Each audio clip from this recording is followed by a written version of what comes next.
Shalom les enfants, je suis heureuse de vous retrouver sur la chaîne Ressourcer sa foi pour vous partager un tout nouvel épisode qui abordera le thème du bonheur. Le bonheur est l'un des objectifs les plus recherchés et les plus insaisissables à la fois.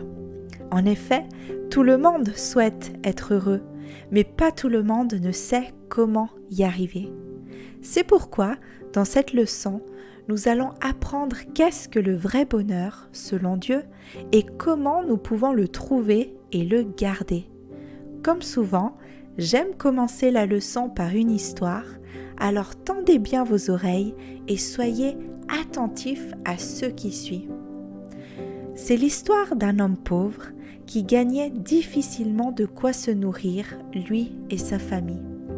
Mais ce pauvre se réjouissait toujours de ce que Dieu lui donnait. Chaque soir, après avoir mangé, avec sa femme et ses enfants, ils exprimaient tous ensemble leur reconnaissance envers l'Éternel pour le bien qu'il leur prodiguait chaque jour. L'homme s'asseyait aux côtés de son épouse et l'un de leurs enfants jouait du violon pendant qu'un autre entonnait un chant en tapant du tambourin.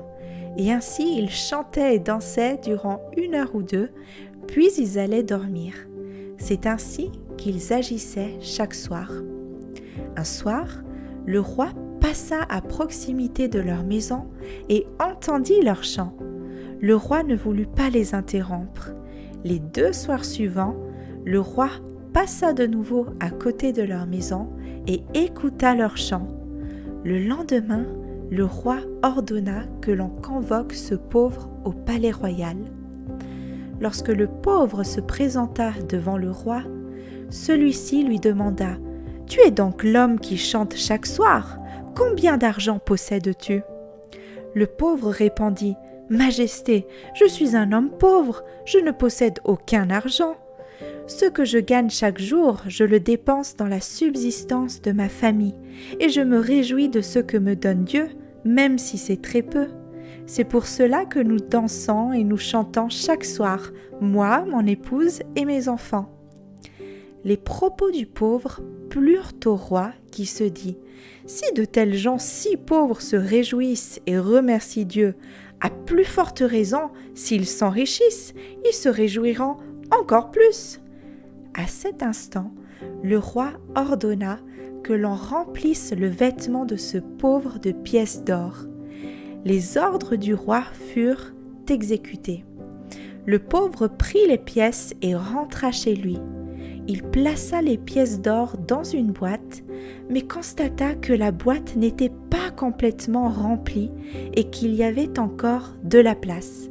Alors, l'homme et son épouse décidèrent qu'à partir de ce jour-là, ils travailleraient dur jusqu'à ce que cette boîte soit complètement remplie de pièces d'or. Et ce n'est qu'à ce moment-là qu'ils seront apaisés, puisqu'ils vivront dans la richesse. Chaque jour, ils mettaient dans la boîte la moindre pièce qu'ils gagnaient.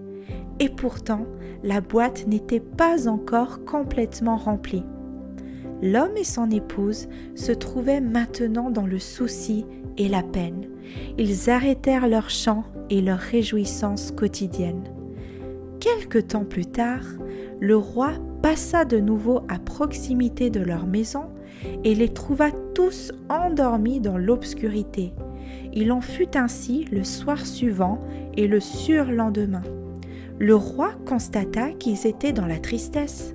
Alors il convoqua l'homme et lui dit « Que fais-tu de ta vie aujourd'hui » L'homme répondit « Hélas, Majesté, lorsque je n'avais pas d'argent, j'étais heureux, car je ne courais pas après 1000 pièces d'or.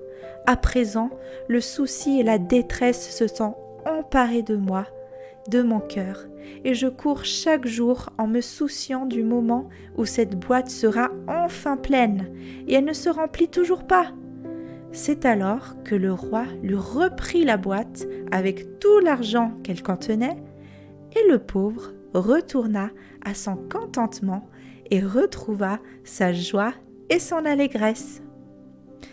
Cette histoire nous enseigne une leçon fondamentale. Pour être heureux, il faut être dans le contentement. Le contentement est le sentiment de ne rien désirer de plus. C'est être satisfait et joyeux de ce que l'on a. Si on reprend notre récit, nous avons vu que lorsque l'homme pauvre ne gagnait pas beaucoup d'argent, il savait être reconnaissant et heureux de sa situation. Il était dans le contentement. Il dansait et chantait chaque soir avec sa famille. C'est de cette façon-là qu'il servait le mieux l'Éternel Dieu.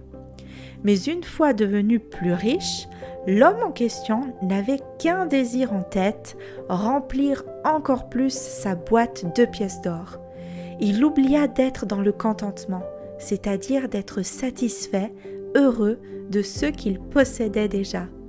Par conséquent, il oublia d'être reconnaissant envers Dieu. Il abandonna les danses et les chants du soir et toute la famille allait se coucher dans un état de tristesse. Lorsque le roi vit cela, il décida de lui retirer toutes les pièces d'or. L'homme redevint pauvre, mais heureux de son sort, car il avait retrouvé la condition de vie que Dieu avait prévue pour lui et sa famille, car Dieu savait que c'était la meilleure condition pour mieux le servir. La clé du bonheur est donc de se contenter de ce que l'on possède déjà, en se réjouissant et en remerciant Dieu pour tout ce qu'il nous donne au moment présent. Pour un croyant, le contentement, c'est d'avoir la certitude que Dieu place chaque être humain là où il doit être. L'Éternel sait ce dont chacun d'entre nous avons besoin pour le servir et pour être heureux.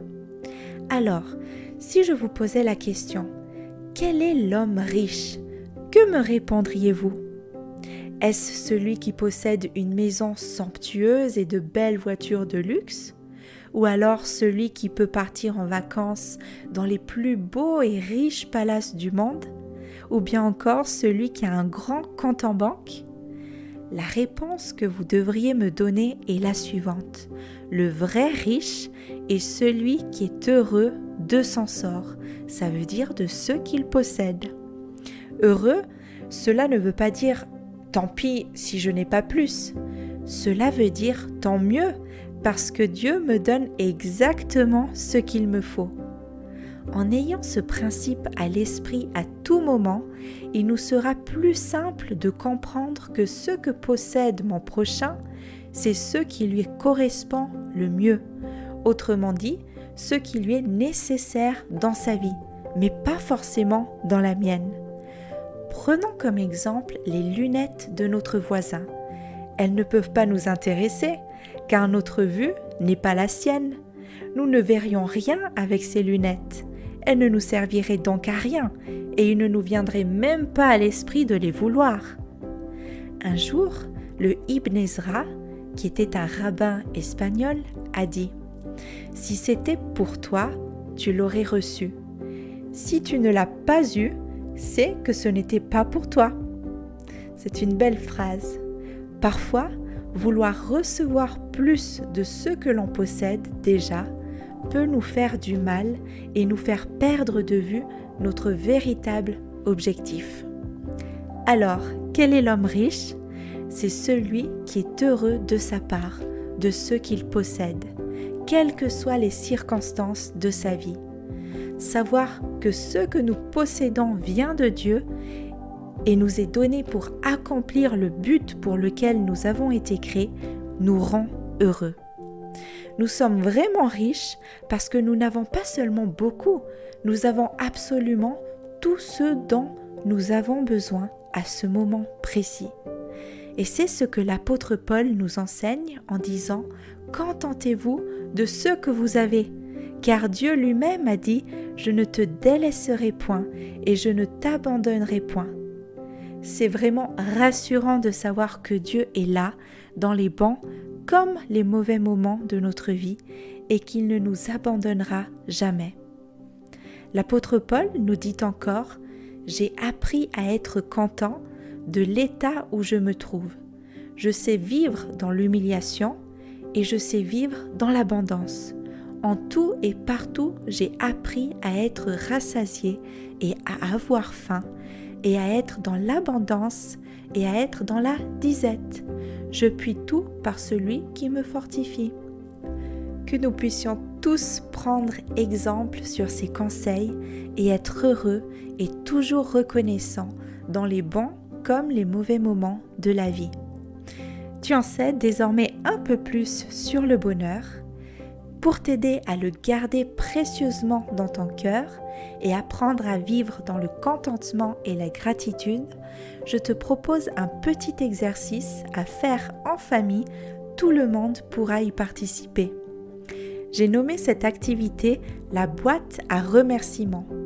Pour commencer, il te faudra donc une boîte de taille moyenne, des petites feuilles de papier et des crayons de couleur.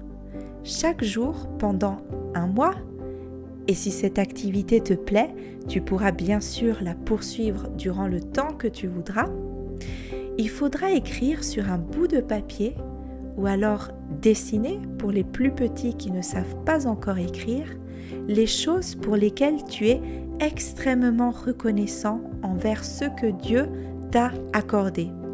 Par exemple, ça peut être tes parents qui t'aiment tellement, tes frères et sœurs avec qui t'amuser, tes amis avec qui partager, ta santé qui te permet de faire de tas de belles choses, mais aussi tes yeux qui te permettent de voir, tes oreilles qui te permettent d'entendre, tes mains qui te permettent de toucher.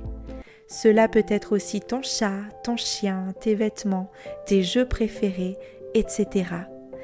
Plie ensuite le bout de papier et glisse-le dans la boîte à remerciements. À la fin de chaque semaine, pendant Shabbat par exemple, trouve un moment avec ta famille pendant lequel vous ouvrirez la boîte et découvrirez tous ensemble les mots de remerciement de chacun d'entre vous. Le but de cet exercice est clair. Tu dois être conscient de toutes les bénédictions que Dieu t'accorde et en ressentir de la gratitude. Cet exercice est vraiment efficace car il peut changer l'humeur de toute la famille. C'est à mon tour d'exprimer ma reconnaissance et de te remercier de m'avoir écouté. N'hésite pas à me laisser un commentaire ou à partager cette vidéo autour de toi. Que la bonne main de l'Éternel te bénisse et à très bientôt.